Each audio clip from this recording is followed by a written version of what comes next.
Prezados amigos, irmãos em humanidade, muito obrigado por nos receberem, nomeadamente o vosso presidente, como ele teve a oportunidade de dizer, que já nos conhecemos há longos anos, e alguns de vós lembrar-se-ão que eu, quando estava em Águeda, fiz também lá uma intervenção. Já lá vão anos. Bom, é um prazer estar aqui convosco mais uma vez. Nós só podemos fazer em agosto, porque a nossa associação em agosto está encerrada, porque os nossos trabalhadores vão todos de férias. Não é que a gente lhe paga as férias, mas vão todos de férias. Descansar, como é natural. Eu trouxe um trabalho, como já poderão ver, é um trabalho que não falará muito sobre a doutrina espírita, nem falará muito também sobre problemas de evangelho. Eu sou muito virado, os meus trabalhos normalmente são virados muito, sou um dito pragmático e por isso estou ligado mais à parte de ciência.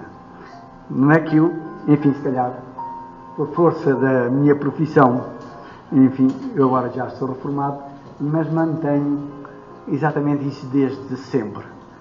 E eu preparei este trabalho já ao longo dos anos e como não tenho hipótese de o apresentar na minha associação, porque lá só me dão 30 minutos, aproveito quando estou fora, enfim, de o apresentar. Espero que gostem do trabalho e que vos aguce o espírito para estudarem mais sobre esta matéria. Bom, eu começaria por dizer que consegui arranjar aqui depois para pôr os papéis, que um filósofo alemão que vocês conhecem ou já ouviram falar, se não estudaram, mas já ouviram falar, ele acreditava no amor, apesar de ser filósofo, e viveu no século XIX. Chamava-se Schopenhauer. Já ouviram falar aqueles que, de facto, se adentraram pelo campo filosófico. Então ele dizia, porque já não está connosco, se um asiático me pedisse a opinião sobre a Europa, ver-me obrigado a defini-la da seguinte forma, diz o Schopenhauer: é aquela parte do mundo em que prevalece o incrível engano de que o homem foi criado do nada e que o seu nascimento atual constitui para ele a primeira entrada na vida. E de facto é isto que prevalece. Aliás, as doutrinas dogmáticas trabalham nesta área. Claro que quem estuda a doutrina espírita, enfim, vai mais à frente, sem querer magoar seja quem for, vai mais à frente porque já tem outra compreensão da nossa estadia no mundo. E nós vamos fazer uma caminhada, pela parte do Novo Testamento também.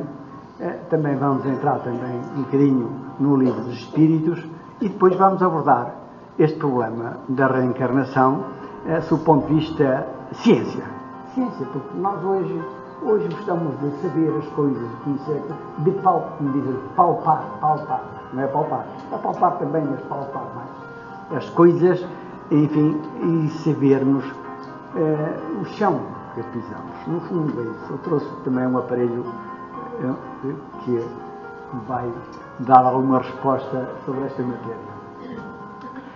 Então, através do tempo, e toda a gente estudou, porque ninguém está na doutrina espírita que não tenha estudado esta matéria. E vejam que as antigas filosofias orientais, tais como na Índia, na China, no Japão, no Tibete, no Egito, os Vedas, os celtas, os povoadores da América, enfim, estudaram esta matéria. E que é que os egípcios, foi uma civilização muito conceituada, o que é que os egípcios diziam sobre esta matéria? Vejam bem, é interessante, isto é interessante mesmo. Diziam assim, definiam a reencarnação desta forma: antes de nascer, a criança já viveu e a morte não termina com nada. E mais, a vida, esta comparação, é um chegar ao ser como um dia de sol recomeçará. Vejam bem, imaginem bem esta definição da vida, da reencarnação, como é interessante, não é? Portanto, mas há mais. A escola filosófica grega, que é ainda estudada nos nossos tempos, portanto, dizia assim Pitágoras: a vida na carne não constitui mais que um elo da longa cadeia da evolução humana. Dizia Pitágoras. Bom, e as escolas de Sócrates e Platão afirmaram, enfim, que as almas, os espíritos tomam novos corpos para repetir uma e outra vez as suas vidas físicas, a fim de desenvolverem as faculdades da psique e adquirirem isso. É isto que nós dizemos. Nós vamos mais além. Nós estamos cá para desenvolver exatamente, do ponto de vista intelectual, e aprimorar as nossas qualidades morais. Mas, no fundo, era uma coisa semelhante. E Orígenes, já ouviram também falar no Orígenes, foi um discípulo de São Clemente, e dizem que foi o mais culto dos padres cristãos. Dizem que cada alma recebe um corpo de acordo com os seus merecimentos e prévias ações. Interessante. Santo Agostinho, enfim, se conhece, viveu no século IV e V da nossa era, e nos seus livros, nas suas confissões, naturalmente todos os espíritas já leram estas confissões, e vale a pena ler. Enfim, no livro primeiro dizia: antes do tempo que passei no seio da minha mãe, não terei estado noutros lados e sido outra pessoa. Questiona, interroga. Aliás, ele interrogou sempre uma série de coisas. E em reencarnação no Novo Testamento? Isso vocês sabem, são partes, porque já vi que estudam aqui a sério exatamente essa matéria. Portanto, enfim, sabem, e vão encontrar nos sítios próprios onde é que está lá isso escrito. Porque dizem, os católicos dizem: não vem nada no Novo Testamento. Mas são os católicos que não estudam, não é? Não se ouve. Veja lá, está aqui um texto. Ouve. Eu vou-me chegar a isso, tem que chegar, não é tão sensível. Exato, chego mais à frente, faz favor. Muito obrigado. É que nós temos um micro muito sensível e eu até as pessoas lá em baixo falarem, ainda bem que somos. Então, a reencarnação no Novo Testamento, eu vou falar um bocadinho mais alto. No Evangelho de São Mateus, diz-nos o seguinte: se atentarem, quando chegarem a casa, atentarem, isso diz: porque todos os profetas e a lei profetizam até João. E se quereis ouvir, ele mesmo é aquele Elias que havia de vir. Quem tiver ouvidos, que ouça. Isto está no capítulo 11, versículos 13 e 15. Aqui o Messias, Jesus Cristo, afirma enfaticamente que João, o João Batista, entendem? É o Elias que havia de vir, porque anunciado estava pelo profeta Malaquias. Mas eu declaro-vos, estava ele a dizer para os seus apóstolos, que Elias já veio e não o reconheceram, e fizeram tudo com ele o que quiseram. Assim também farão padecer ao Filho do Homem. E só nesta altura é que os apóstolos entenderam que ele estava a referir-se a João Batista. Bom, outro evangelista também que nos fala sobre esta matéria, que no Evangelho de São Marcos, este evangelista, quer este São Marcos, quer o Lucas, não conheceram Jesus Cristo, que já sabem escrever os Evangelhos por ouvido, por aquilo que disseram. Então, mas São Marcos disse, porque aquilo tudo parece mais claro, e perguntar-lhe: pois, como dizem os fariseus, que estes fariseus já professavam na altura a doutrina da reencarnação, mas dentro do outro tipo, e os escribas, que há de vir primeiro Elias? E ele respondeu: Elias, ele também disse a mesma coisa, realmente há de vir e restabelecerá as coisas. E como está escrito, o Filho do Homem há de padecer muito e ser vilipendiado. E este Filho do Homem era Jesus Cristo. Se bem que vos diga que Elias voltou já na pessoa de Batista e fizeram dele quanto lhe aprouve, conforme estava escrito. Tal e qual, temos dois evangelistas no Evangelho de São João, portanto, diz: ora, entre os fariseus havia um chamado Nicodemos, senador dos judeus, que veio à noite ter com Jesus e lhe disse: Mestre, sabemos que vieste da parte de Deus para nos instruir como um doutor, porquanto ninguém poderia fazer os milagres que fazes se Deus não estivesse com ele. Jesus lhe respondeu: em verdade digo-te, ninguém pode ver o reino de Deus se não nascer de novo. De facto, estamos aqui testemunhos que confirmam que, de facto, a reencarnação era um processo devidamente aceito pelos seguidores daquilo que veio chamar-se doutrina cristã. Até, meus amigos, isto também sabem, toda a gente sabe, para contrariar exatamente as outras doutrinas dogmáticas, saberão, até ao concílio de Constantinopla II, foi no ano 553, o imperador Justiniano I decretou uma lei. Eu não vos vou explicar a razão, porque isso era uma história muito comprida e então não tinha também sentido. Porque é que ele promulgou a lei? Todo aquele que defenda a mística ideia da pré-existência da alma e sua maravilhosa opinião de seu regresso será excomungado. E hoje a excomunhão não nos diz nada, não é, meus amigos? Lá. Mas na altura a excomunhão era igual à perseguição e era morto. E ninguém, e calaram, todos aquietaram-se e viveu, infelizmente, a nossa humanidade. Eu estou-me a referir à nossa humanidade portuguesa, que é constituída por 60% de católicos, enfim, adormeceram e ficaram assim, parados. Eu recordo-me que nós fazemos, nos nossos trabalhos, fazemos uma pré-preparação, estamos meia hora, não se executa nenhum trabalho técnico lá na nossa casa, enfim, que não haja um trabalho de 30 minutos para esclarecer as pessoas o que é que vão lá fazer. Então, aqui há uns tempos, enfim, dissertei sobre o tema e surgiram uma primeira parábola e pus ao público, que é fundamentalmente católica. E quem conhece essa parábola? Uma pessoa só. São católicos e só conhece um. Então, achei piada e fui continuando e no decorrer da intervenção, foram 30 minutos, disse outra parábola. E esta? Ninguém. E a outra? Também ninguém. Meu Deus, digo eu. Então os senhores frequentam a vossa igreja porque os Jeovás não vão à Associação Espírita, não é? Já sabem. Bom, os católicos têm coragem para ir, os Jeovás não. Bom, então tem de estudar, ler, no fundo é exatamente isso. Bom,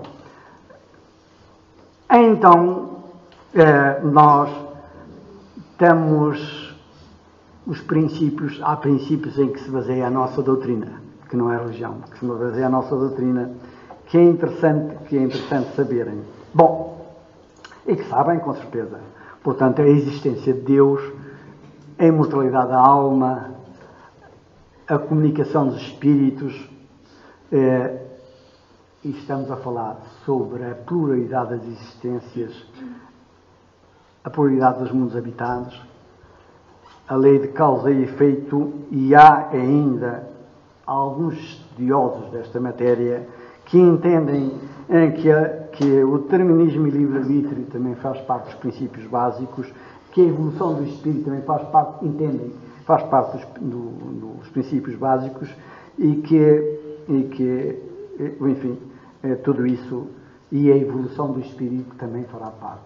Eu fico-me só por estes princípios, enfim, que são aqueles indicados por Kardec, mas vamos falar então sobre a pluralidade das existências e como prová-la do ponto de vista da ciência. As pessoas gostam. Como é que vamos provar isso? Temos várias formas de provar isso. No capítulo 4 do Livro dos Espíritos, da primeira edição, 18 de abril de 57, há esta questão 166. A alma passa, pois, por várias existências corporais? Esta é a pergunta, se atentarem bem está lá. E a resposta, os espíritos responderam desta forma: sim, todos nós passamos por várias existências físicas. Os que dizem o contrário pretendem manter-se na ignorância em que eles próprios se encontram. Esse é o seu desejo. Mas há outra, na questão 167, então Kardec apresenta esta questão aos espíritos. Qual o objetivo da reencarnação? E os senhores estão fartos de saber, porque, enfim, expiação, aprimoramento progressivo da humanidade, sem o que, onde estaria a justiça? Tá. Bom.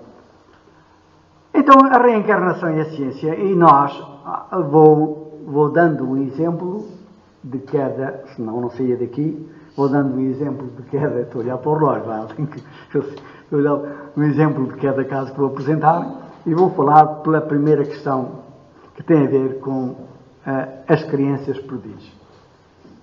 Será que ligamos, efetivamente, à criança prodígio?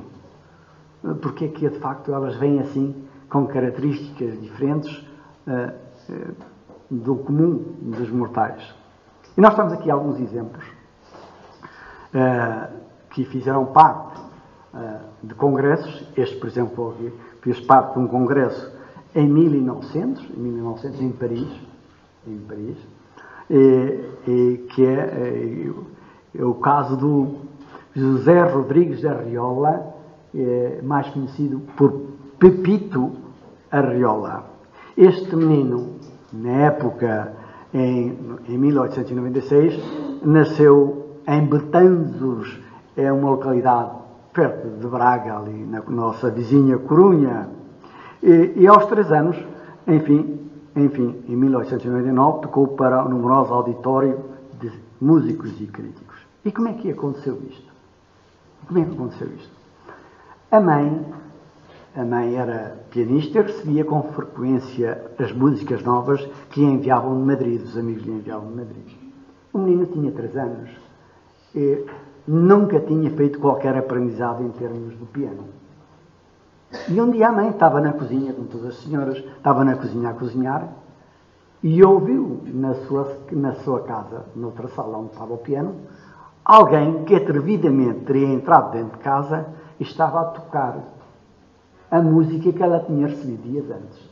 E questionou-se ela própria. E disse: quem foi que teve o atrevimento de entrar na minha casa, sentar-se ao meu piano e tocar essa música? E foi à sala. Ficou muito pasmada, é o termo, quando viu que estava sentado no tamborete o seu filho Pepito, com 3 anos de idade.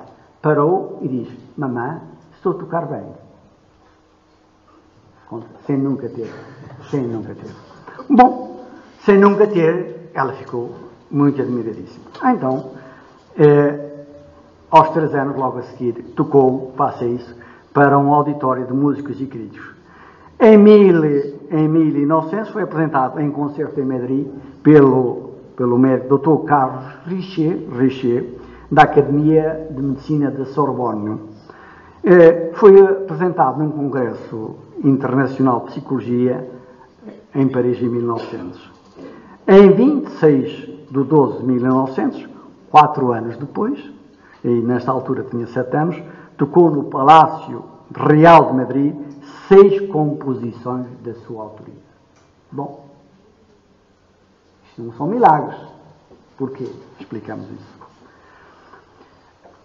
Muito recentemente, veio ao nosso conhecimento, ao conhecimento público, isso agora já na nossa era, no nosso século XX, XXI, aparece o J. Greenberg, de 14 anos, um rapaz de 14 anos, disse que é o maior gênio musical dos últimos 200 anos. Aos 2 anos começou a compor. Aos 13 tinha escrito 5 sinfonias.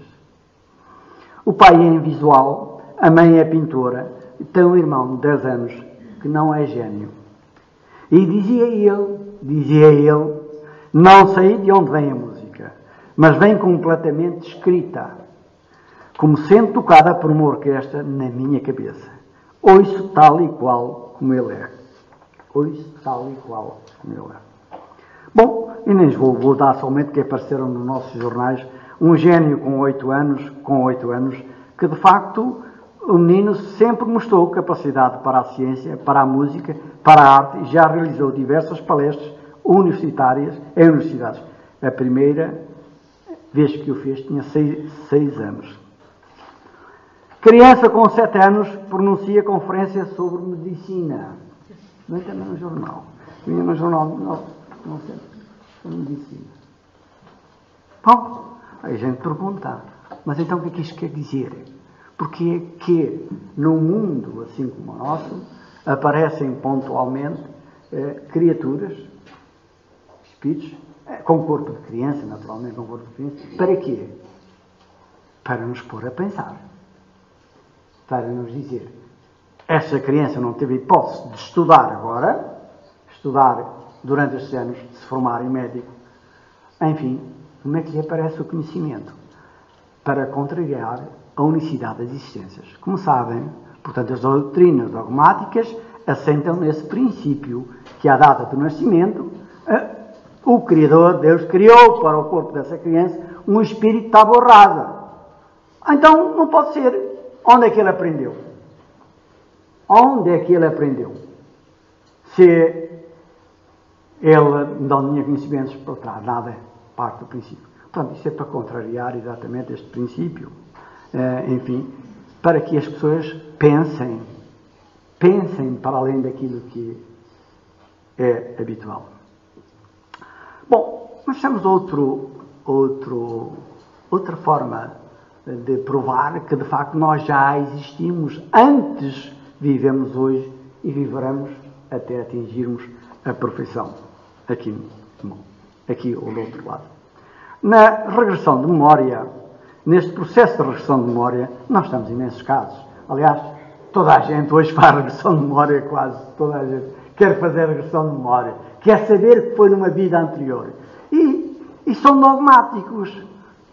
Que as pessoas querem saber o que foram numa vida anterior, são dogmáticos. Não aceitam a pluralidade das existências, portanto, eles nem sabem o que é isso, ou unicidade ou pluralidade. Mas, enfim, mas porquê? Se não acreditam que já viveram antes, porquê é que querem fazer a regressão de memória? Caso para perguntar, a gente pergunta-lhe lá, eu vou fazer, mas o senhor aceita isso? Bom, mas eu quero saber o que é que foi antes. Mas tem de saber porque é que foi antes. Bom, de facto, o Dr. Alexandre Canon viveu no século XIX e trabalhou imensos casos como médico, cientista e médico de doenças nervosas, e era médico também do Supremo Tribunal inglês, e trabalhou, pelo menos registados, tem 1382 casos. Ele diz que, contrariado, mas tem de admitir, face aos casos trabalhados, que nós já vivemos antes. Eu podia trazer aqui uma série deles, mas não vale a pena, porque, de facto, são tantos que, de facto, não é. Portanto, é só para verem que, de facto... E esta regressão, sabem como é que ela se faz. Enfim, nós temos aqui um médico, pelo menos aquele conhecido, pela hipnose de indivíduos psicopáticos, mas não queiram fazer, não queiram sujeitar-se. Nós aconselhamos, enquanto espíritas, que o façam, sobretudo se tiverem alguma fobia grave que os prejudique a vossa vivência atual. De outra forma, não queiram saber. Aliás, há um escritor, que é médico também, que é o Brian Weiss, então admite perfeitamente, aliás, a vida dele tem trabalhado nisso, enfim, admite a teoria da palinstinese, enfim, um dos últimos livros, O Passado Também Cura. Enfim, cita exemplos, concorda perfeitamente com isso e o passado cura. Mas nós dizemos às pessoas para terem alguma cautela, porque se não tiverem fobias, não façam isso por curiosidade, porque podem ficar machucados para toda a vida e depois não há solução possível, tá? É tudo muito bonito, a gente gosta, por curiosidade, gostaria de saber o que é que foi numa vida anterior, mas depois quando nos dizem, na realidade, as pessoas ficam tristes, porque se hoje ainda somos aquilo que somos, se hoje nós temos espelho em casa, eu tenho espelho, aliás, quando as pessoas me dizem, o senhor está muito novo, não, menino, eu tenho lá um espelho em casa que vou lá todos os dias fazer barba, por menos demoro 15 minutos a fazer barba, bem vejo, e tem fotografias do passado, não estou nada novo, enfim, não. Mas é assim, todos nós sabemos quem somos, sabemos, se nos conhecemos a nós próprios, que era importante conhecermos, sabemos quem. Então, numa vida anterior, enfim, também fomos bem pior. Hein? E por isso mesmo não brinquei. Eu também fui curioso, e sou curioso por natureza, mas um dia pus este problema a alguém, a uns irmãos espirituais. Olha, meu irmão, já nem sei se era irmão ou irmã, eu queria saber o que é que foi numa vida anterior. E disse, olha, não vale a pena fazer isso, porque tu soubesses, ficavas traumatizado para toda a tua vida. Eu disse, sim, tu não sabes o que és agora? Pois, sou um ditador, então devia ser muito pior, pronto. Reminiscências, né? E vejam neste exemplo que eu vos vou dar, um exemplo simpático que vos mostra um outro processo que nos permite, enfim, saber e aceitar a reencarnação, é de facto a percepção extrasensorial, através das experiências por hipnose, lá estamos, e de indivíduos sensitivos. Eu vou contar aqui um caso verídico, passado na terra ali do nosso irmão presidente, e que foi publicado no Diário de São Paulo, com data de 5 de julho de 1964, já lá vão uns anitos. Mas é interessante. Havia uns pais, tinham uma criança muito rebelde, insuportável.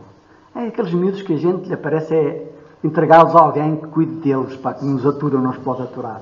Mas os pais, enfim, possivelmente seriam espíritas. Lá no Brasil é quase tudo espírita, não é quase tudo, mas temos milhões ainda de espíritas. Bom, lá foram contatar, enfim, um doutor Urbano de Assis Xavier, que era médico também, que reside na cidade de Marília, uma cidade perto de São Paulo, não sei se você conhece, eu não conheço. Então, como qualquer pai leva um menino a um médico, enfim, para procurar saber o porquê daquele miúdo, porque é que era tão rebelde. Enfim, e então ele diz, só há uma forma de nós fazermos isso. Enfim, então, através deste trabalho que se podem fazer nas associações. Normalmente, e foi exatamente que ele recorreu a um centro espírita, este doutor Urbano de Assis Xavier estava ligado a um centro espírita, e fizeram o trabalho. Fizeram com que, enquanto o menino dormia no centro, em trabalho, fizessem com que o seu anjo, o seu guia, durante o sono, trouxesse o espírito e incorporou exatamente no médico. Então ele explicou. O espírito explicou, então, porquê. Portanto, tinha sido o espírito de um militar, oficial alemão, na Primeira Guerra Mundial. Então ele reencarnou para quê? Para se corrigir desse autoritarismo, da rebeldia aos princípios religiosos e da falta de respeito por todos os seres humanos. No fundo, eu digo isto aos pais. Os pais não têm tempo, como eu quando era pai, também não tinha tempo para ouvir os meus filhos e analisar os meus filhos. Mas enquanto avô, agora eu sou avô, é curioso. Quando a minha neta já fez agora 15 anos, já é mais alta do que eu, e eu digo isso às pessoas e as pessoas dizem assim, olha, não é muito alta porque o senhor é baixo. E eu fico estou satisfeito, não é? Disse, ainda bem que alguém me diz que eu sou baixo. Pronto, no fundo é isto. Digo aos pais que têm crianças dessa natureza, exatamente, que não têm tempo, para as analisar. Portanto, se atentarem bem, se tiverem alguns tempos com os miúdos, enquanto pequeninos, são capazes de os corrigir, de os modificar, de os orientar em termos disciplinares e noutras condutas. Enfim, estarem atentos. No fundo, é exatamente isso. Bom, este eu disse que contava só um exemplo, e enfim, e este já terminou o conteúdo. Bom, e temos outro caso, agora que também provamos, é uma forma como vê, nós temos 4 processos para provarmos, do ponto de vista científico. 4 processos para provarmos exatamente que já vivemos ontem, vivemos hoje e vamos viver tantas vezes quantas necessárias.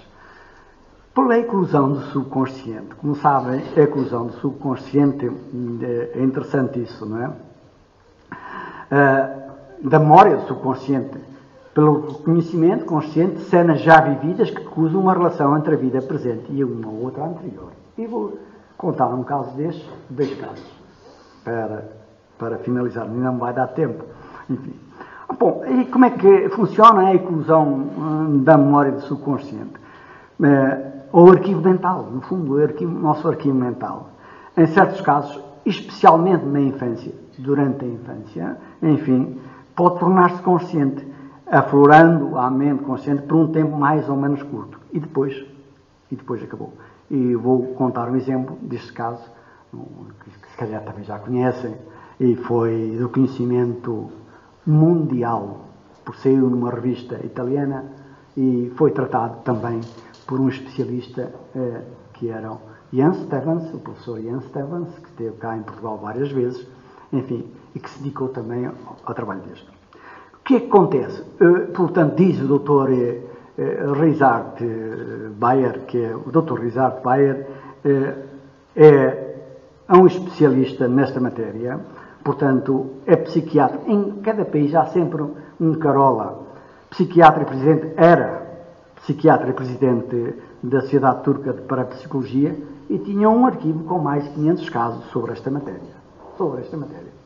Estudado, ele e a sua equipa, naturalmente, como o professor Ian Stevens, também a mesma coisa.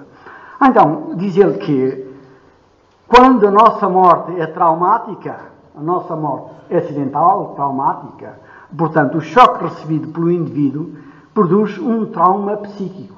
Portanto, um trauma psíquico que se grava intensamente, esse trauma, que se grava na epigênese embrionária e no subconsciente. Daí as tais fobias congénitas. Por causa disso, diz ele. As pessoas que falecem de morte natural não têm esses problemas. Portanto, nomeadamente os suicidas, o indivíduo que se suicida é uma morte traumática, ele vai viver esse ato de um tempo sem tempo. Aliás, como aqueles que já leram certamente as memórias de um suicida e o relato do Caminho do Castelo Branco, leem que ele que se suicidou com um tiro na cabeça, ele vai-nos transmitir nas memórias de um suicida, vai-nos dizer que sentiu esse episódio um tempo sem tempo, que viveu nesse tormento, daí nos aconselhar exatamente a não fazermos nada disso. Bom, então o Dr. Richard Bayer, que vivia na Turquia, conta-nos um caso, muitos casos, mas eu gosto muito deste caso.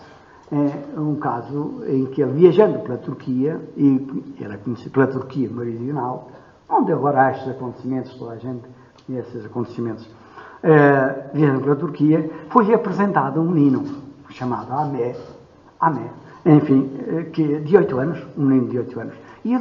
E apresentado porquê? Pela característica que ele apresentava 7 marcas pelo corpo fora. 7 marcas. E ninguém tinha, os médicos não tinham explicação para isso. Bom, diversas cicatrizes pelo corpo fora. E perguntou-lhe ao menino, mas isso dói-te? Essas cicatrizes doem?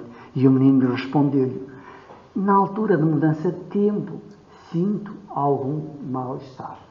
Ele ficou com isso gravado, tomou nota. e veio para o seu escritório e pediu aos seus assistentes que enviassem um comunicado para todas as polícias da Turquia, daquela zona, se tinham conhecimento de ter ocorrido há mais ou menos 15 anos alguém sido assassinado exatamente de uma forma estranha. E diz ele, normalmente as polícias, quando recebem esse tipo de comunicados, o destino do comunicado é para o cesto de lixo dos papéis e ninguém lhe dá seguimento. E estranhou que de facto viesse a polícia da Adana é uma localidade da Turquia meridional, vejam, eu sei muito até sair nos nomes das cidades, já viram bem? A Adana, então, é comunicar com recortes de jornal, dando-lhe a conhecer exatamente uma notícia que tinha corrido, que um indivíduo chamado Mustafa havia sido assassinado no mercado local por um outro indivíduo com 7 tiros de pistola. Ele imediatamente foi lá a essa localidade, enfim, pediu para consultar o processo e verificou, consultar o processo, os documentos médicos, enfim, que os tiros tivessem coincidido exatamente com as marcas que aquela criatura tinha. Pedindo autorização aos pais da criança e combinando exatamente, pediu que os familiares dessa criança, desse Mustafa que havia sido morrido, se reunissem em determinado local. E então levaram um menino lá para esse grupo de pessoas e verificaram que o menino, dentro daquela multidão de gente, foi beijar a mão a uma senhora já de idade, que tinha sido mãe daquele tipo assassinado, do Mustafa. E depois dirigiu-se àqueles que tinham sido seus irmãos.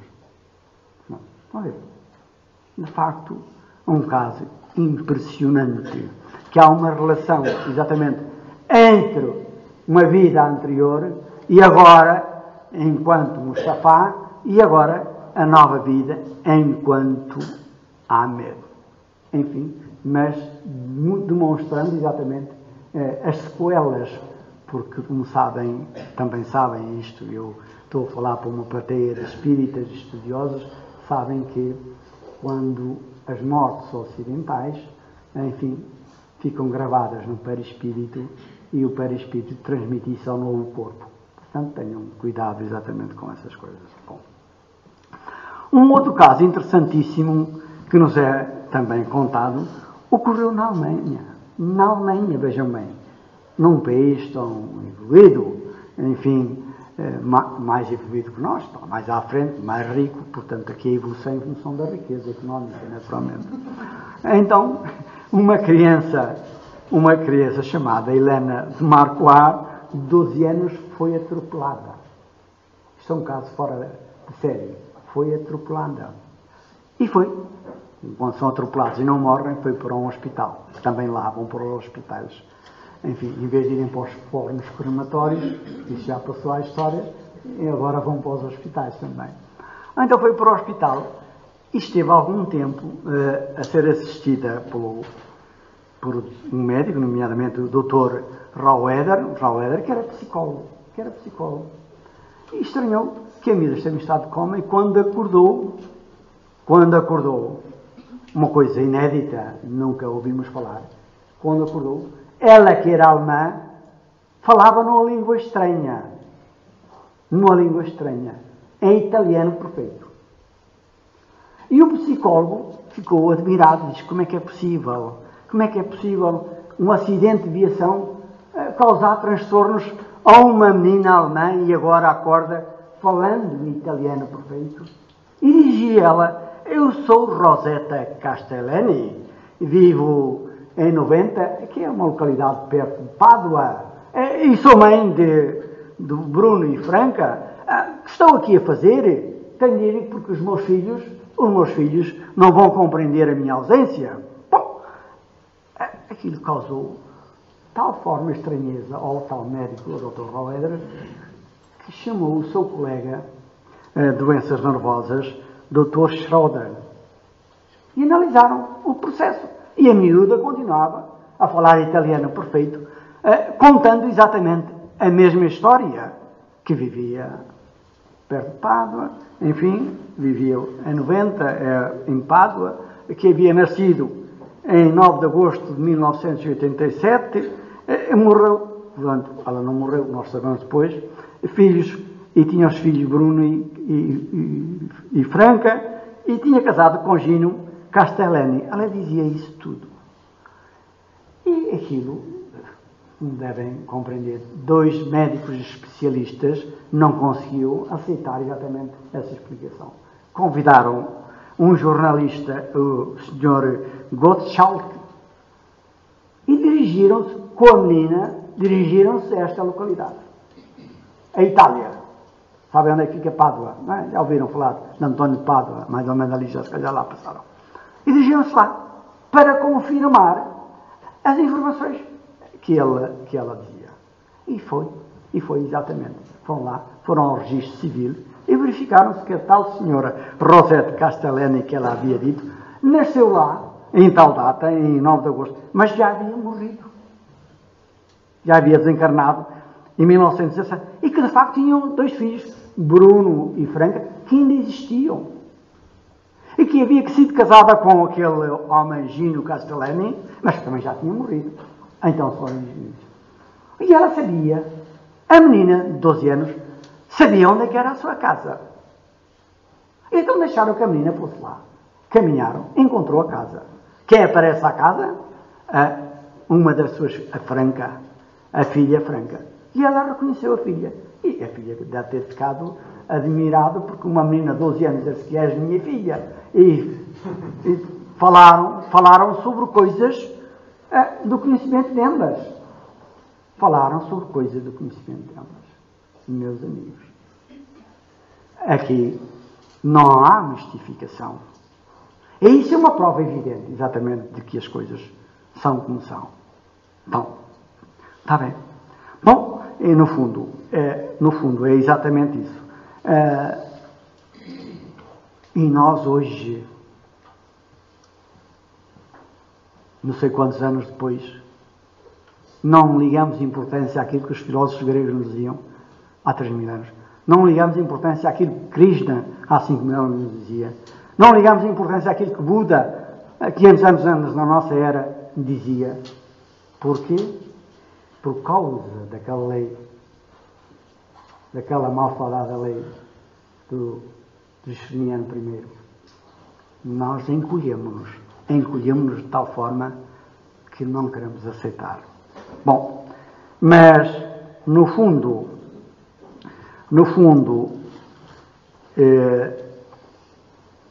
as coisas são como são. E com o tempo nós vamos compreendendo melhor. O Dr. Amandra Nath Banerjee, como vos disse, estas matérias são estudadas em todo o mundo. O Dr. Amandra Nath Banerjee era catedrático de Psicologia e titular da cadeira de Parapsicologia da Universidade de Jaipur, na Índia. Um homem que estudou também, tinha uma equipa que estudou e fazia parceria, porque todos estes cientistas comunicam-se entre eles, fazia parceria também com o Dr. Rizat Bayer, e vão-se comunicando. O Dr. Ian Stevens, também, conhecido dele. E conta-nos um episódio de reencarnação comprovada. É, de facto, assustador. Ele conta-nos o caso da menina Shanti Devi, é isso, que nasceu no século XX, em 1926, em Delhi, que é a capital da Índia, e tinha 4 anos de idade. E a conversa dela com todos os miúdos, aliás, vos contactamos um exemplo concreto lá na nossa associação, andava sempre a dizer à mãe, a seringar os olhos da mãe, que ela não se chamava Shanti Devi, dizia ela. Eu sou Luigi Devi. Eu fui casada com o Kedar Nath Choubey e faleci de parto no hospital. E andava com essa conversa constantemente. Note que estamos um caso que uma senhora, nós também temos atendimento por correio, e há uma senhora de Lisboa que nos conta um caso semelhante, que a miúda não queria sair com ela, ficava na cama porque estava a falar com o marido que estava ao pé dela. Uma menina também, 3, 4 anos. As pessoas não acreditam, se tivermos atenção. E neste caso assim, a menina dizia constantemente isso. Dizia constantemente. Ininterruptamente que a mãe já nem podia, a mãe e o pai já não podiam suportar. Bom, um dia bateram à porta de sua casa, a mãe estava na cozinha e a menina foi abrir a porta. A menina não regressava e a mãe foi ver o que é que se passava. Mamã, está ali o primo do meu marido. E a mãe ficou assim, o primo do marido. O rapaz também ficou boquiaberto. Isso, primo do marido. Então a mãe contou-lhe a história que a filha dizia constantemente. E assim, diz o rapaz que vinha tratar de negócios com o pai da menina, diz assim, que era de Mutra, uma localidade a 100 km de Delhi. Diz, de facto, eu tenho um primo que vive em Mutra, dizem, vejam bem, que vive em Mutra, chama-se Kedar Nath Choubey, é esse o nome, Kedar Nath Choubey, e ficou viúvo, há uns anos atrás. A mulher morreu do parto e veio confirmar exatamente aquilo que a menina dizia. É um caso comprovado de reencarnação. Bom, foram falar ao médico, foram falar às autoridades, na Índia é assim mesmo, estas coisas têm sido testadas, enfim, e agarraram, fizeram uma viagem a Mutra, acompanhados com autoridades. E com a menina. Deixaram a menina à vontade e a menina andou por caminhos e foi bater olha, a minha casa está pintada de cor diferente. E chegou lá, à casa, encontrou lá o tal Kedar Nath Choubey. E disse, este é o meu marido. E as pessoas, as testemunhas, estavam atentas exatamente para confirmar a versão. Este é o meu marido. E tiveram a falar vários tempos. A menina entrou dentro da casa e foi direta a uma parte onde ela tinha escondido 100 rupias. E que no soalho, lá, o cofre, lá na Índia são mais perto que nós, era no soalho. E disse para o marido que é feito das 100 rupias que tinha aqui, debaixo destas tábuas. E ele desculpou-se isso. Como reformei a casa, gastei-as. E diz mais, entre outras coisas, disse mais. Não prometemos que se um de nós morresse, não voltaríamos a casar. E ele ficou boquiaberto, enfim, sem palavras, porque confirmou durante muitas coisas exatamente aquilo que estava. Em 1961, o Dr. Jan Stevens entrevistou esta miúda, que já não era miúda, que já tinha 30 e tal anos. E o pai, e também entrevistou o Kedar Nath Choubey, também entrevistou os três. Foi lá, na América, proposto lá para entrevistar os três. A história foi publicada na revista italiana O Europeu, nos números 640, 41, 42, em janeiro de 1958. Agora jovem na altura, disse que já estava habituada à nova e atual vivência, mas que demorou algum tempo. Apesar de só para dizer que não façam a mesma coisa. No fundo, estes casos que agora aqui, de uma certa forma, podemos chamar-lhe casos de ordem de ciência, porque foram confirmados por cientistas de renome, vêm atestar aquilo que nós dizemos. Estamos cá todos por uma razão.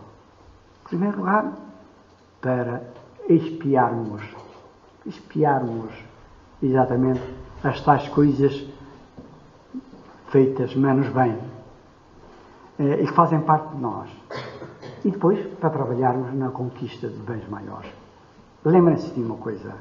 Eu sei que vão falar sobre André Luiz e vocês recordam-se com certeza que André Luiz, num dos seus livros, diz-nos que desde a bactéria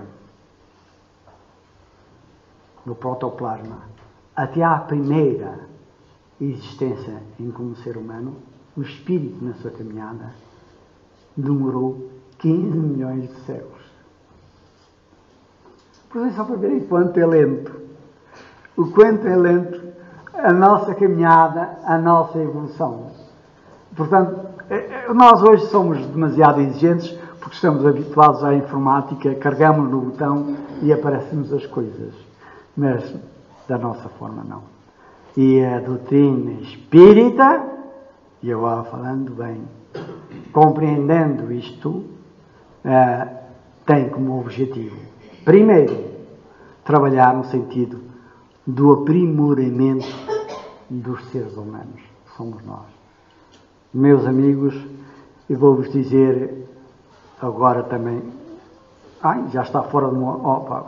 se calhar já não digo. Gostam de saber.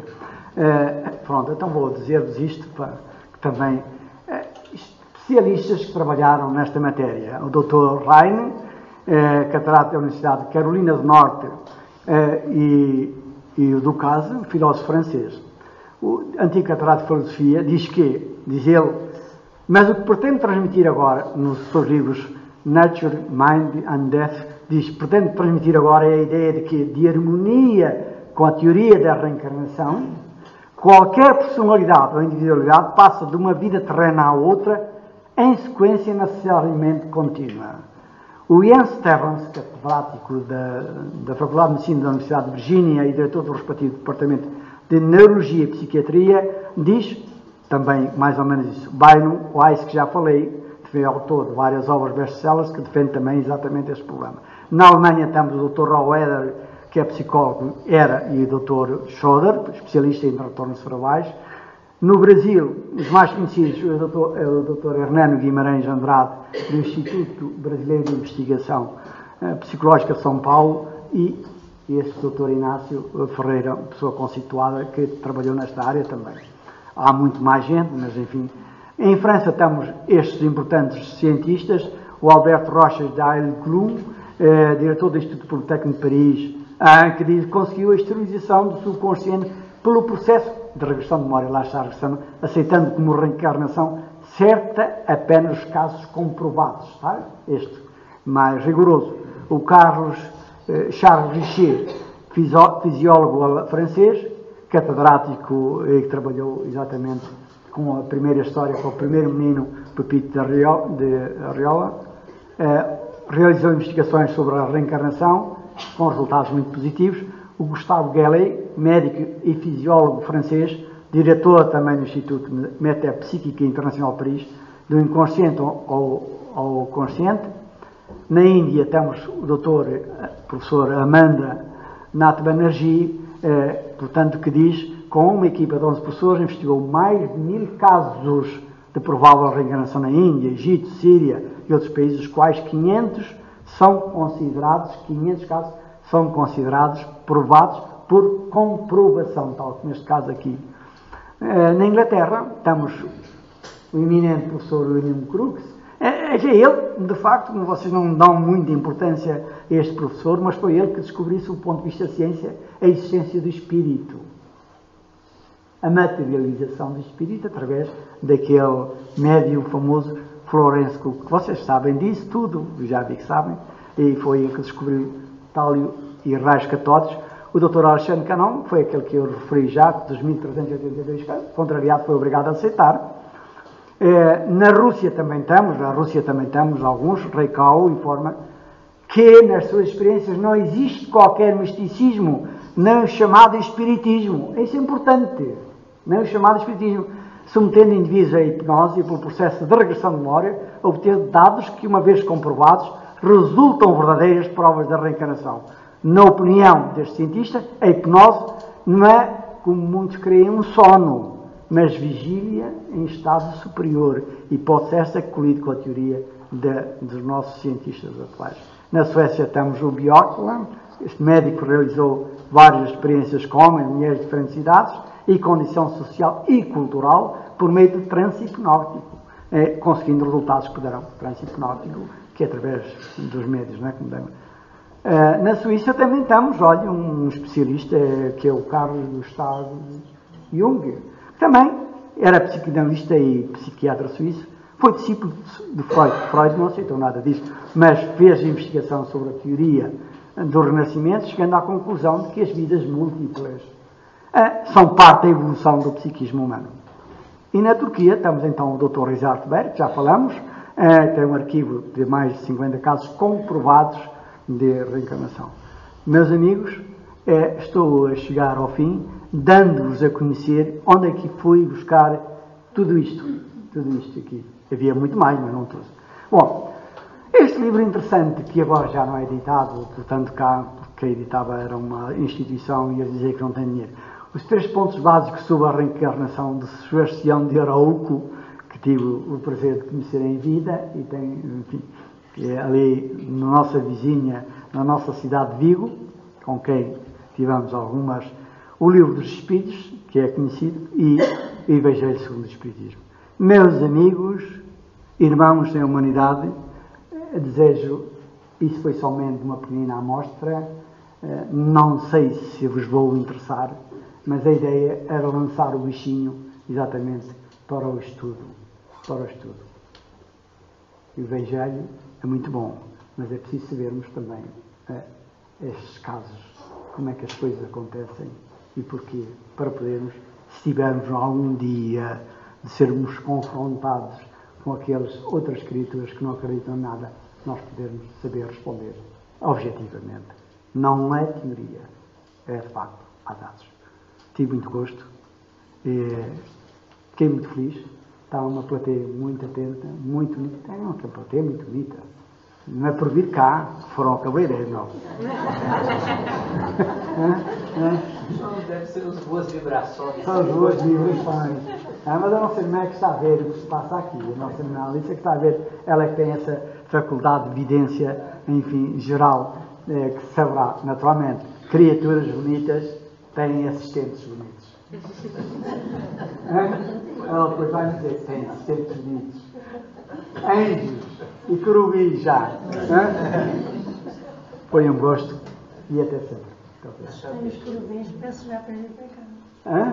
Se existem já aqui os querubins, quero dizer. Vim para aqui. Machado Teixeira, permite alguma? Sim, faz favor.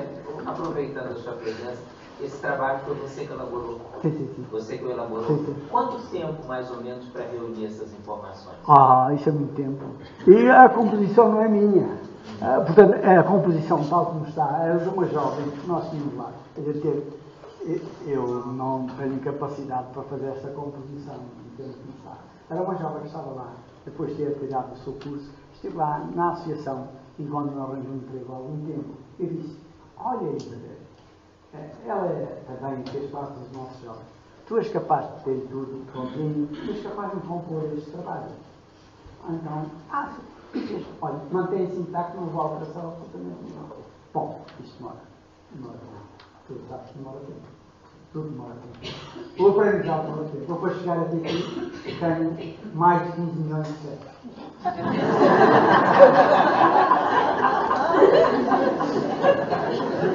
Não, tudo demora tempo.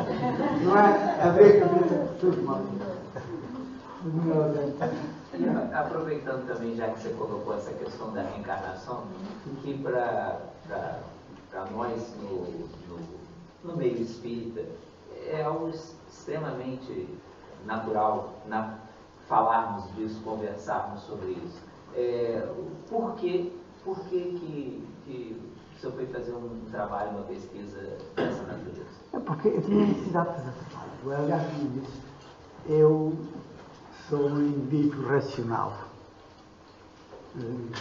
Desculpa, mas eu sou um indivíduo racional.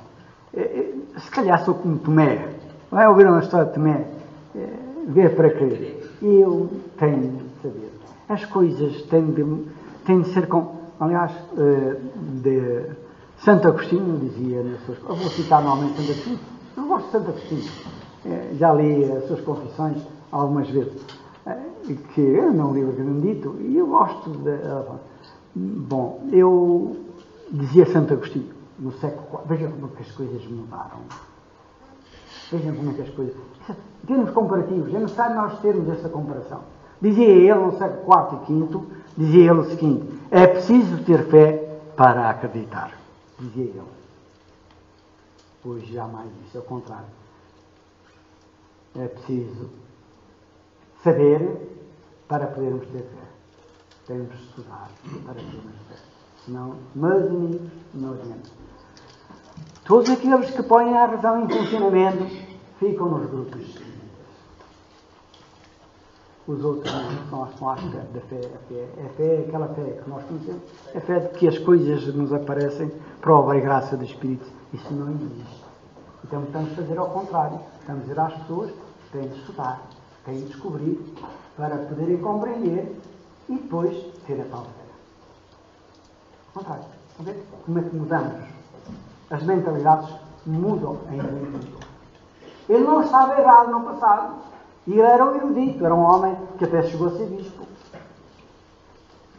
Mas veja como que as coisas mudaram. Não. Eu sou um indivíduo pragmático, continuo a dizer, enfim, não me contem histórias que as histórias eu tenho de estudar, de investigar, para poder aceitar. E para depois poder afirmar. Quando sou a dizer isto aqui, fui estudar várias vezes, coincide exatamente com a doutrina espírita, com o que Kardec nos e faz sentido exatamente com aquilo que todos os autores espíritas nos dizem. É verdade. E a minha experiência em termos de trabalhos espirituais de décadas, enfim, não desanimo porque sei porquê. Sei o porquê. Enfim, sempre procurei conhecer-me a mim próprio. Por isso que eu tenho espelho. Tenho espelho lá em casa. Portanto, as pessoas não venham dizer que eu estou mais novo, porque eu sei que já não tenho cabelo. Já não tenho cabelo. Mas tenho mais experiência de vida. O que é que lhe levou ao Espiritismo? Bom, eu sou, digamos, enquanto estudante, também estudei, fiz muita coisa na minha vida. Enquanto estudante, eu tive a sorte de morar em Luanda, vivi em Luanda, junto à Câmara Municipal, que tinha uma grande biblioteca. E eu, quanto no sétimo, não estão cá pessoas da minha idade, estão aqui pessoas da minha idade. Na altura, nós no sexto e sétimo ano do liceu, lembram-se, o sexto que corresponde agora ao 10º e 11º, iniciámos um processo, uma disciplina que tinha o nome de Psicologia e Filosofia. Tinha Psicologia e a componente de Filosofia. E eu achei isto, não sou um gênio, mas quando comecei a estudar a parte da Psicologia e Filosofia, achei aquilo tão natural em mim, que não tinha grande esforço para compreender. E fui-me debruçando sobre o sistema. O acaso não existe. Vejam bem, eu era o filho mais velho de 4 filhos. Em Luanda não havia distribuição postal ao domicílio. Não havia. Havia apartados, como há hoje apartados. E nós alugámos um apartado. Eu vivia na cidade de Luanda, na Baixa. Alugámos um apartado, mas tinha de ir uma criatura sempre todos os dias ao apartado ver se havia correspondência. O mais velho, que era eu que tinha a chave, e tinha essa tarefa. Comecei a receber no meu apartado que era dos meus pais, uma revista aqui de Portugal. Chamava-se Estudos Psíquicos. Estudos Psíquicos. E eu achava aquilo tão interessante. Comecei a estudar exatamente essa matéria. Bom, quando vim para Portugal, foi numa época conturbada, logo a seguir ao 25 de Abril, eu vivi pouco tempo em África, vim para Portugal e eu já era casado com uma irmã que me abandonou. Deixou-me viúvo. Não me deixou viúvo. E que tinha faculdades. Portanto, tinha faculdades mecânicas. E um dia ela teve exatamente um dos problemas e foi ao hospital. Não conseguíamos resolver o problema dela. Foi no Hospital do Porto por um neurologista, enfim, não conseguimos resolver o problema dela e concluiu-se que, de facto, o problema que ela tinha era uma consequência exatamente das faculdades que estavam a desenvolver. Eu já estava dentro dessa matéria, já estudava essa matéria, já tínhamos um grupo em Vila Real, um grupo também com outros colegas, com outras pessoas de espírita, e depois, vejam bem, lá está, o acaso não existe em lado nenhum. Com a minha companhia, a empresa que eu era responsável pela Zurique, já ouviram falar de seguros, por isso mesmo que eu sou pragmático, portanto tenho de estar sempre com a razão e não com a fé, porque uma empresa de seguros a ser gerida com a fé ia para a falência, não é? Já viram bem, não é? Tem a razão, por exemplo, mais a razão. E onde é que eu vim cair? Num grupo de hoje, vim de Braga, fui transferido para Braga, vim e caí exatamente neste grupo. Eu fui um dos indivíduos que, até chegar a presidente, como alguns que chegam a uma associação são logo nomeados presidentes, eu não. Eu fiz esse percurso todo, desde vogal até tesoureiro, até para aí fora, vice-presidente, presidente, enfim, fiz esse percurso todo aqui com este trabalho, com a equipa maravilhosa, com duas criaturas que estão aqui à minha frente, enfim, fizemos parte sempre do mesmo grupo, eles muito mais adiantados que eu, por isso também são mais velhos, mais adiantados que eu, mais conhecedores, já tinham outro tipo de experiência, mas enfim, conseguimos, isto agora no todo, conseguimos erguer aquela associação, a associação que o Lutênio conhece, não sei se mais pessoas conhecerão, e que funciona, quanto a nós, atingindo sempre os objetivos, porque nós temos forma de medir os nossos objetivos. Nós não trabalhamos, nem podemos trabalhar ao acaso. Temos fórmulas em que estamos a analisar porque é que queremos fazer. E fomos fazendo. Meus amigos, reformei-me, mas sempre ia à associação, reformei-me, fiquei viúvo com 2 miúdos, enfim, reformei-me, e agora a minha vida passa a ser esta. Às 6h30 levanto-me antigamente, para não perder o ritmo, às 7 horas estou no ginásio, para manter a forma do ginásio, enfim, às 9 horas saio do ginásio e estou em casa a tomar um pequeno almoço. Da parte da manhã, a minha vida é para tratar de assuntos pessoais e vou para a associação, que estou lá das 2 horas às 11 horas. Todos. Repete, você vai para que horas para lá? Às 14 horas. Às 14? E saio às 23. Uma vez por semana? Todos os dias. Meus amigos, se queremos levar as coisas a sério, se queremos, quando nós, é isso mesmo, nós sabemos da existência de Deus, mas não temos capacidade ainda para compreendê-lo. É verdade ou não? Neste estágio, ainda não compreendemos Deus. Mas se nós queremos evoluir, quando nós metemos trabalho para objetivos, quando eu soube há anos atrás que tinha um objetivo, que era eliminar as minhas deficiências e subir na escala hierárquica, é esse, pura e simplesmente. Criei os meus filhos. Nunca abandonei os meus filhos. Criei os meus filhos. A minha neta agora vai para a minha casa porque quer estudar em Braga e vai viver comigo. Enfim, e faço a minha vida normalmente sem qualquer sacrifício. É isso que eu digo às pessoas.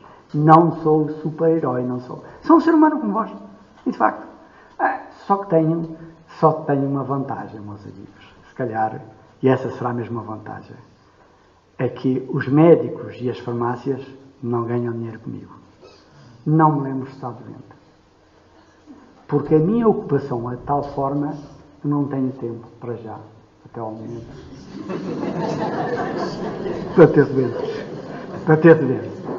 Meus amigos, sou feliz.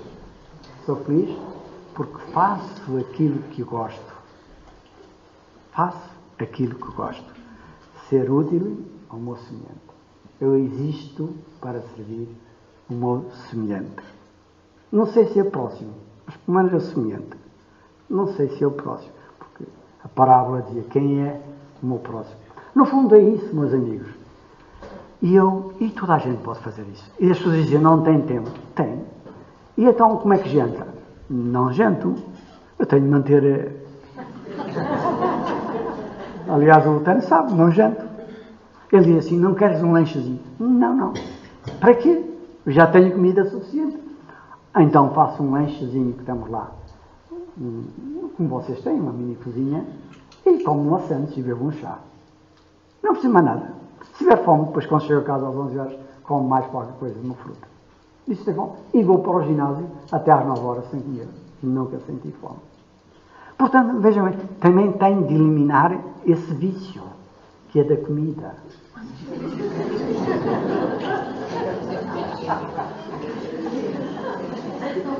Uma maioria das pessoas vive para comer e não come para viver. De facto, faz parte também da doutrina espírita, de uma certa forma, tentar informar as criaturas que nós não vivemos para comer. Nós estamos de comer para viver. Porque o estômago cheio faz-nos adormecer. Sentamos no sofá e não levantamos mais o cu e não fazemos mais nada. Meus amigos, isso os senhores já sabem tudo, não é? Sabem mais do que eu disse dessa matéria. No fundo, é exato. E os meus filhos não se queixam. Os filhos ficam sozinhos em casa. Os meus filhos sempre ficaram... Tinha empregada de dia.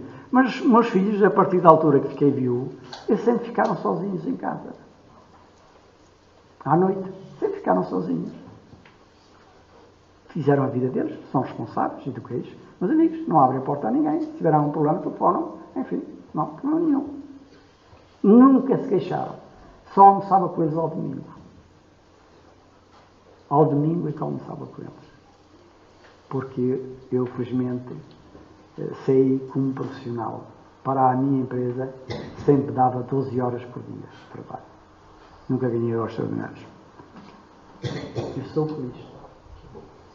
Meus amigos, era tudo. Eu que agradeço. Se um dia, independentemente se a segunda-feira quiserem passar por Braga em passeio, vão lá a Braga, que é uma terra bonita. Eu não sou de Braga. Eu sou de Pedras Salgadas, uma aldeia perto de Pedras Salgadas. Mas vivi já em muito lá. Enfim, se quiserem passar por lá para ver também, vocês têm uma casa também muito bonita, muito bonita. Enfim, se quiserem ver outro tipo de casa, com outras características, enfim, tenho muito gosto. Temos muito gosto em... Nossa irmã não, que só vai à noite, um dia de tarde, mas o Freire está lá também, da parte de tarde, todos os dias. Também sai lá à mesma hora que eu, das 2 às... Ele também é reformado, não é? Também sai das 2 às 23. Terei muito gosto em mostrar-vos como é que a casa é e o seu funcionamento. O tempo sabe que é um funcionamento racional. O nosso funcionamento é um funcionamento racional. Portanto, mostramos às pessoas que não fazemos nenhum trabalho sem, primeiramente, nenhum trabalho técnico com pessoas. Normalmente, às sextas e quartas-feiras, tem essa quantidade de gente, sem que, primeiramente, não recebam os 30 minutos de esclarecimento. Faz parte da primeira fase do trabalho. Portanto, e nós dizemos, não queremos adeptos. Não é? Vocês vão, a porta está aberta, se quiserem vir bem. Às nossas segundas-feiras estamos sempre numa bonita plateia, entre 200 a 250 pessoas, embora a casa possa levar 400 pessoas para cima, mas entre 200 a 250 normalmente está. Teve lá teve a casa cheia, enfim. E as pessoas, e aceitamos as críticas das pessoas. Portanto, temos o nosso método. Nós temos o nosso método de trabalho. E o nosso método, aliás, é o que eu digo, enquanto o nosso método deram os resultados que nós conhecemos, continuamos. Não estou a parafrasear Kardec. Quando tivermos de alterar o nosso método de trabalho, nós somos pessoas para alterar. Está bem? Muito bem. Vocês agora vão parar de ver. Ai, vou falar.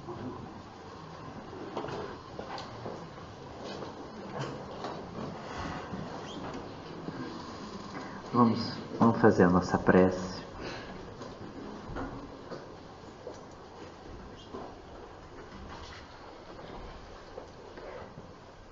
Agradecidos que nos encontramos a Deus, a Jesus, aos queridos amigos espirituais, nesse momento de recolhimento e paz, envolvidos nessa psicosfera superior e meditando acerca dos pontos aqui esclarecidos. Mentes e corações unidos, elevados ao alto, te agradecem, Senhor Jesus, pela abençoada oportunidade em mais esta noite de quarta-feira.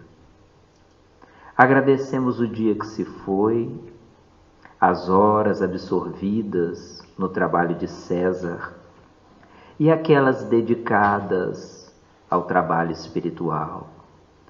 Agradecemos a família, os amigos, os companheiros de ideal. Agradecemos pelo pão à mesa e pelas inúmeras oportunidades que nos foram colocadas ao longo desse dia. Ao sermos envolvidos nesta noite, nós também queremos te agradecer, Senhor, alguma dificuldade pelas quais tenhamos passado.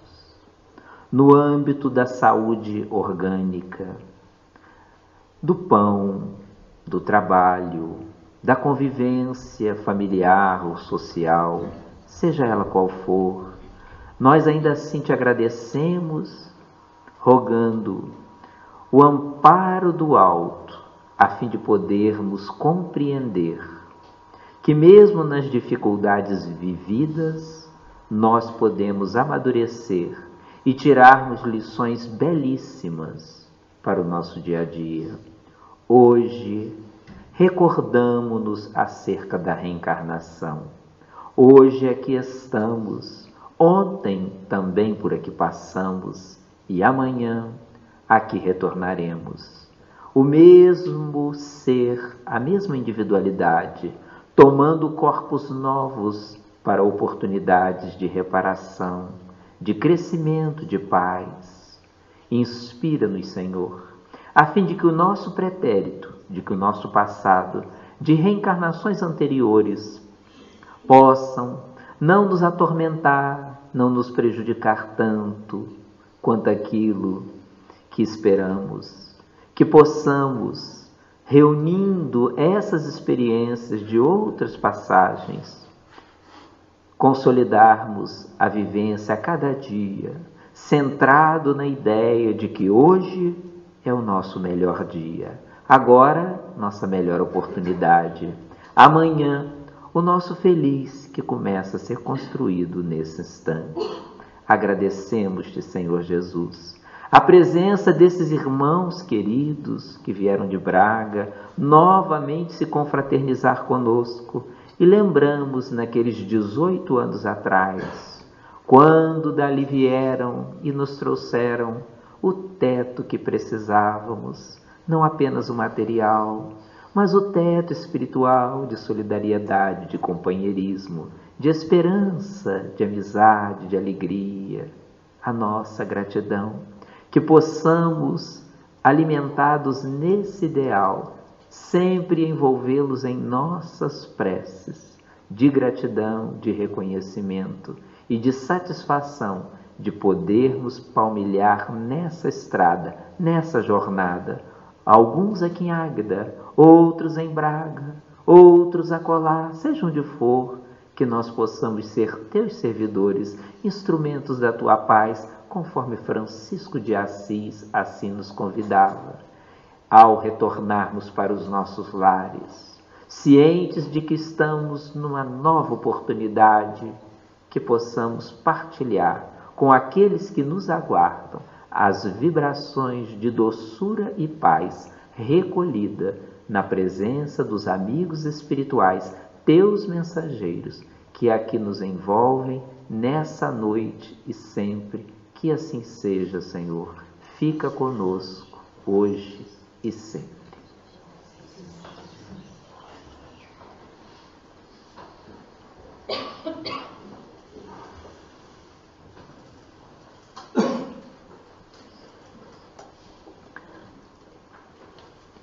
Em nome da Associação dos Trabalhadores, dos frequentadores e dos nossos amigos, o nosso abraço e a nossa gratidão pela presença de vocês.